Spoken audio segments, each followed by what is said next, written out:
ang EDSA People's Power 1 Revolution.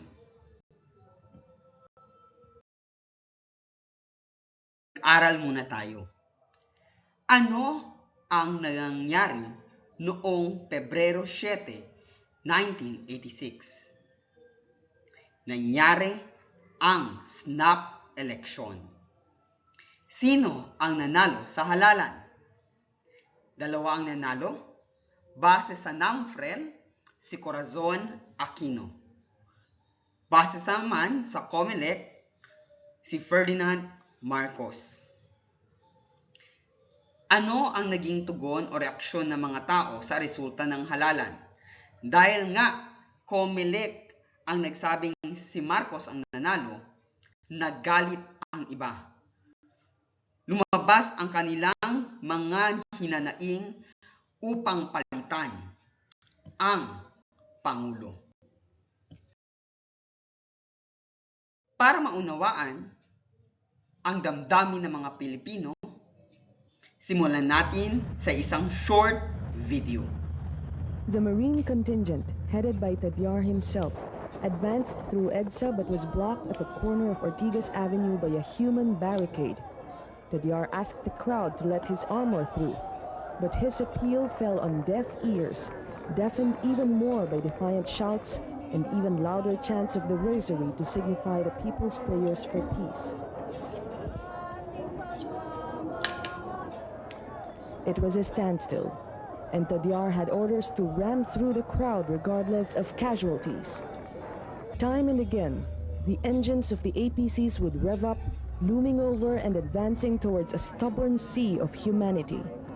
Seeing the futility of it all, Tadyar sets a half-hour deadline for the people to move away from the path of the Marines, but remained unheeded long past the deadline.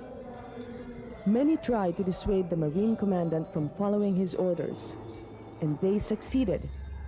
The APC started its engines again, this time to turn back, halting any further movement. Tadyar did not have it in him. He could not in conscience allow unarmed civilians to be hurt. February 24, 1986, Ver ordered a Marine regiment to open fire on Krame. Seeing that a fire from cannons and mortars could hurt many innocent civilians, Tadyar ordered the head of the unit to use his discretion. The Marines never fired their weapons. Torn between loyalty to authority and loyalty to the people, General Tadyar and his men chose the latter, upholding the true meaning of love and service for the country. Isa Rodriguez, The People's Network, on the first decade of the People Power Revolt.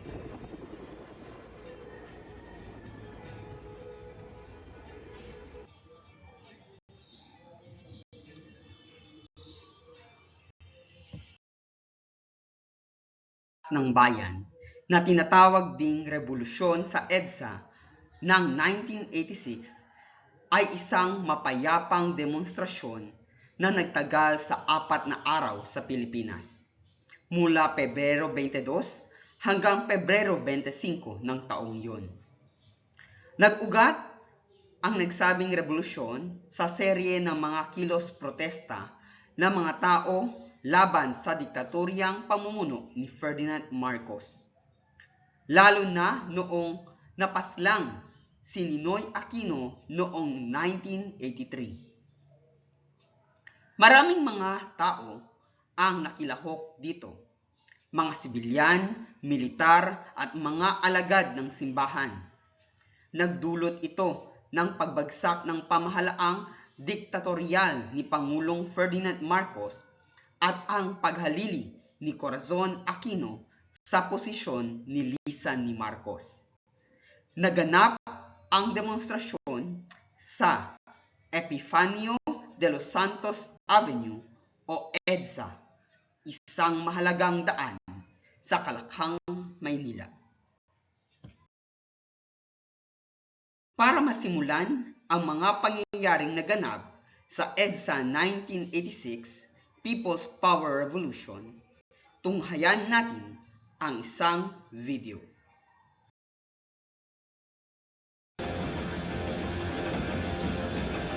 Maraming Pilipino sa henerasyon ngayon ang hindi na inabutan ng EDSA People Power. Balikan natin ang kwento ng tinaguriang First Bloodless Revolution in History sa pag-aksyon ni Jess de los Santos. Pebrero 22, taong 1986, unang araw na makasaysayang EDSA People Power, ang naging daan sa pagpapatalsik sa 2 dekadang diktador sa pamamagitan ng mapayapang demonstrasyon. Is that there was a report that we are going to be arrested, all of us. Alas 6:45, nagdaos ng isang press conference ang Nueva Defense Minister Juan Ponce Enrile at Vice Chief of Staff Lieutenant General Fidel Ramos sa Camp Aguinaldo.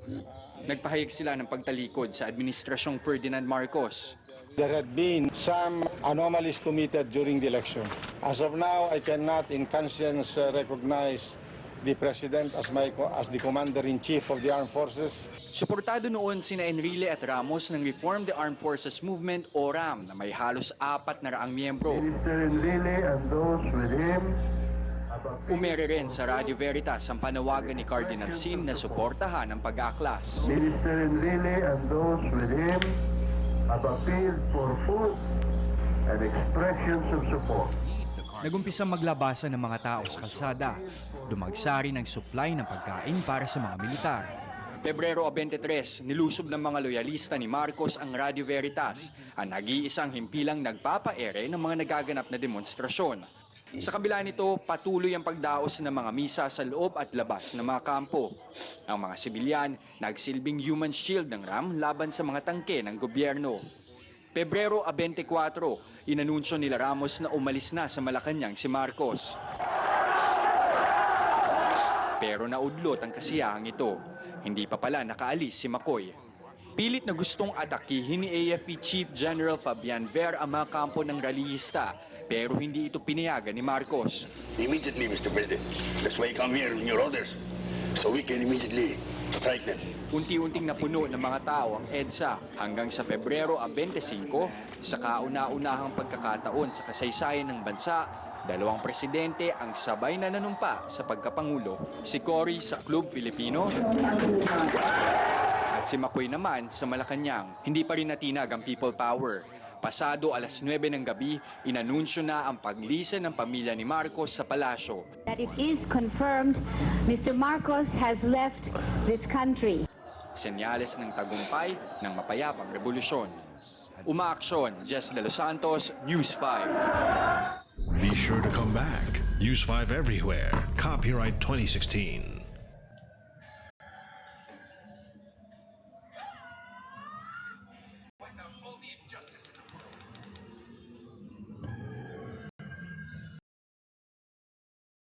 Maunawaan natin ng mas maayos ang bawat pangyayari. Isa-isahin natin bawat araw. Mga pangyayaring nagganap sa 1986 EDSA People's Power 1. Pebrero 22, 1986. 1986. Nagsagawa ng press conference sina Defense Minister Juan Enrile at Lieutenant General Fidel Ramos upang ipahayag ang kanilang pagtalikod sa rehimeng Marcos. Sa araw ding yun, nanawagan si Manila Archbishop Jaime Cardinal Sin sa taong bayan na magtungo sa Camp Aguinaldo at Camp Crame upang suportahan at protektahan sina Ramos at Enrile at maiwasan ang pagdanak ng dugo kung sakaling aarestuhin ng mga tauhan ni Marcos ang dalawa. Isinigawa niya ang panawagan sa pamamagitan ng Radio Veritas. At dahil dito, nagsimulang magpuno ng tao ang kabaan ng EDSA. Pebrero 23, 1986. Araw, Pebrero 23, 1986, ipinalabas sa telebisyon ang pahayag ni Marcos na may nagaganap ng negosasyon sa pagitan ng pamahalaan at ng grupo nila Enrile at Ramos. Sinira ng tauhan ni Marcos ang transmission ng Radio Veritas kung saan nanawagan si Father Cardinal Sin at inangkin ang estasyon.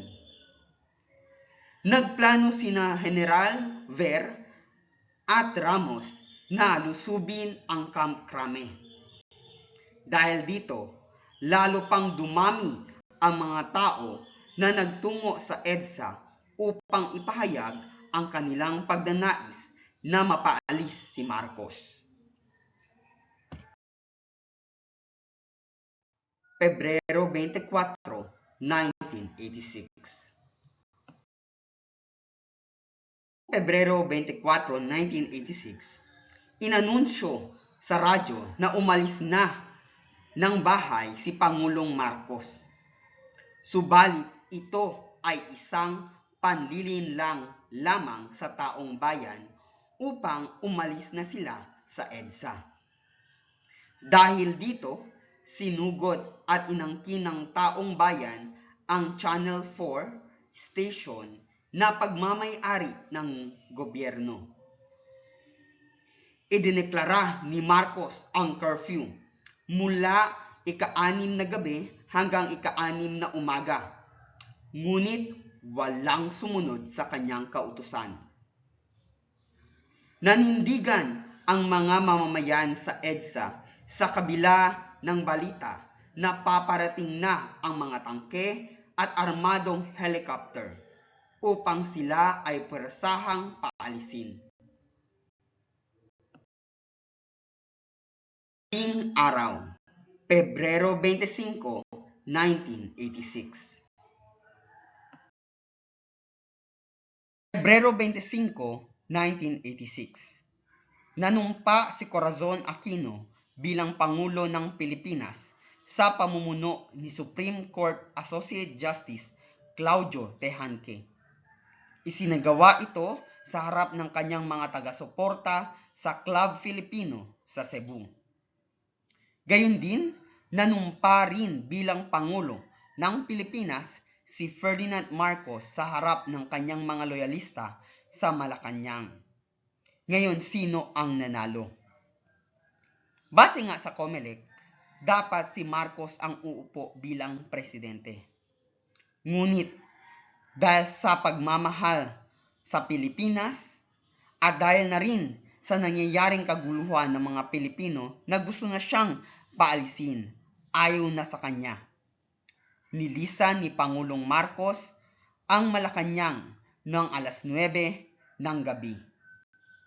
Kasama ang kanyang pamilya at ilang tauhan, nagtungo sila sa Clark Air Base sa Pampanga at mula dito ay lumipad patungo sa Hawaii ng United States.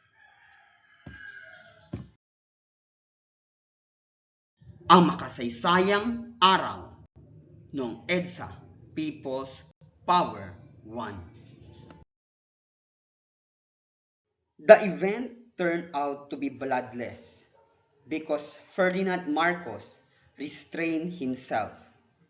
Ayon kay Juan Ponce Enrile. My order is to disperse the crowd without shooting them, quoted Ferdinand Marcos.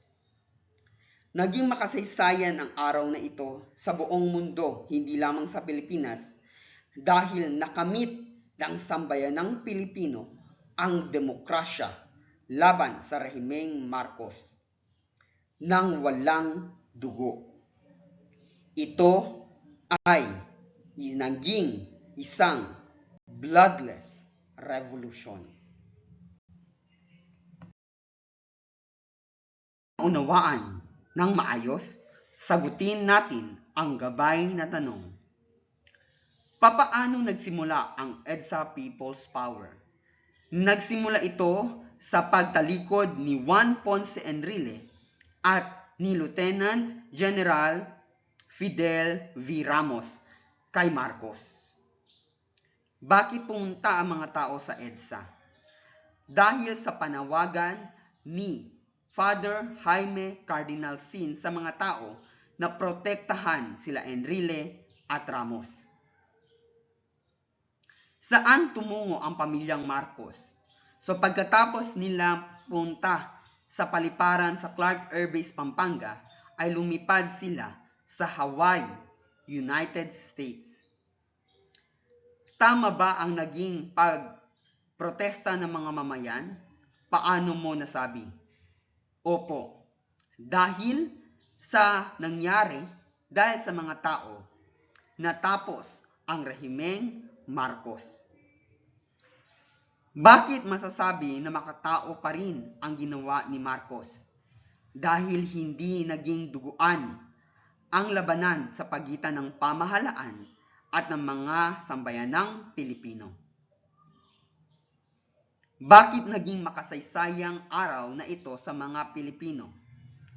Dahil umalis na sa bansa, sa pamahalaan, sa buhay ng mga tao, ang rehimeng Marcos.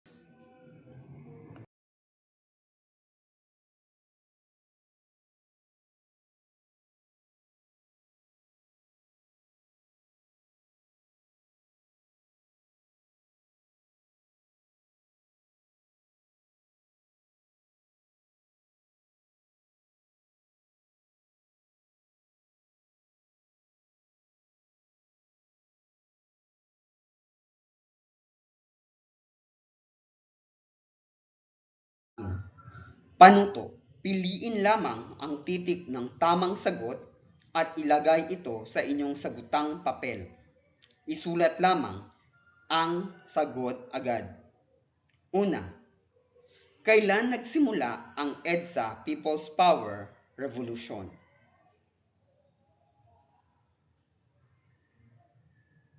Pangalawa, bakit nagprotesta ang mga mamamayan?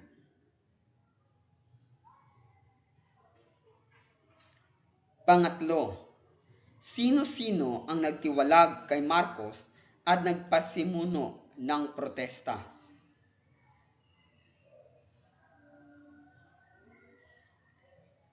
Pang-apat, bakit naging makasaysayang araw na ito sa mga Pilipino?